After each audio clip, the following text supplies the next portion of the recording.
Ms. Stansbury from New Mexico for 5 minutes.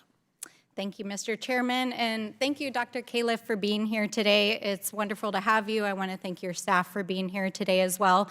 And I'm grateful for the opportunity to highlight the importance of science and science-based decision-making in this hearing and all that you are doing to protect the American people, to ensure that we have access to medicines that work, that we have food that doesn't harm us, and to ensure that every American can get life-saving care. And also for your work in the administration support of our work this last Congress to pass once-in-a-generation legislation to expand access to health care, to invest in science and innovation, and of course to expand access to prescription drugs for our seniors. The FDA is truly on the front lines of that battle every single day, and we're really grateful for the work that you do. And I'll say on a personal note, I have a family member who was formerly an FDA employee, and you represent the best of the best that our country has to offer. And nowhere is this more important than in the realm of reproductive care, where we have to continue to follow the science and ensure reproductive freedom, especially in the face of unprecedented attacks. You know, as we've seen, Republicans in this body, in fact, in this room and across the country, have been working to ban abortion, first through Donald Trump's Supreme Court, which overturned Roe versus Wade last summer, and then chipping away state by state to implement abortion bans, including where in Arizona just this week the courts upheld a Civil War era abortion ban. That's right, for folks that don't know this ban was put in place in 1864. Before an end to slavery had been ratified by this body, before women could vote, and before Arizona was even a state. Let's be clear. No judge, no politician, no person should be able to tell a woman, any woman in America or anywhere in the world, what she can do with her own body. And nowhere is this more important right now than in the United States Supreme Court, which we are all watching very carefully in the wake of their hearing of oral arguments in a case in which the FDA has been involved since the last couple of years over mifepristone.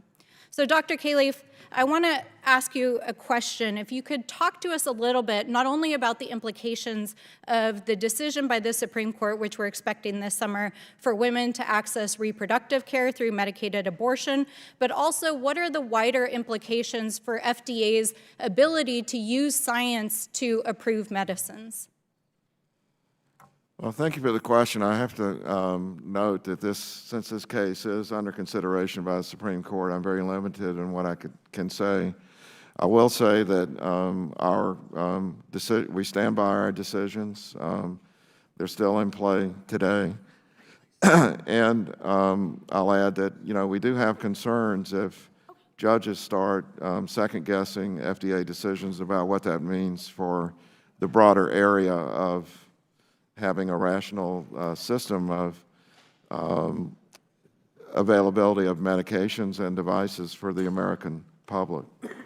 Right, so the FDA approved mifepristone to be used as a totally appropriate medicated way of addressing issues around reproductive care. And the broader implications are that if judges start legislating from the bench on this kind of medicine, it could be anything. It could be cancer treatments. It could be any kind of medication or intervention in your health.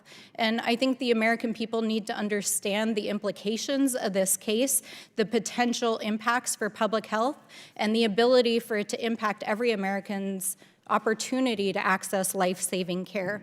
So we appreciate your work. And I am personally thankful to be from a state, from New Mexico, that has worked to protect reproductive care. But if the Supreme Court does overturn FDA's decision to approve that medication this summer, we could see a ban on medicated abortion across the United States, including in places like New Mexico where it is protected. So that is why this body has to urgently take action. It's why we have to defend the science. It's why we have to sit here and defend our agencies who are making sure that American women and all people have access to the care that they need. And it's why we have to do everything we can to defend our institutions, because the lives of our communities literally depend on it. Just Thank a quick you. comment, if I may. Everywhere I go in the world, our system of drug development and decision-making is the envy of the rest of the world. They all want to be like us in that regard. As I've already commented, our use of generic drugs in public health is falling a little short now with our drop in life expectancy. But the system that you described is one that it's very important that we preserve in general, in addition to the topic you're specifically talking about. Chair now